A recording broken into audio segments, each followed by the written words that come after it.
eh. Bigyan mo ng prutas eh. Ano sasabihin mo? Thank you! Mamarat. Kaso na nila, di makarita ko nun, mat. Ayun. Anong problema? Hindi, ito talagang tayo problem solving na question. Dapat i-answer good. Okay? Sige.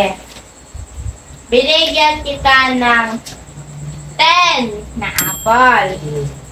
Tapos 10 na pineapple. Tapos 10 na mango. Anong sagot? Salamat! Binigyan mo ako ng prutas!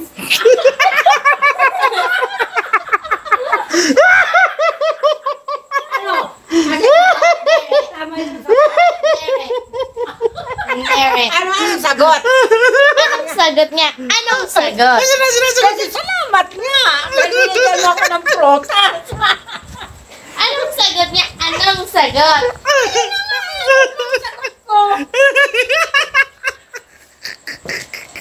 Kim.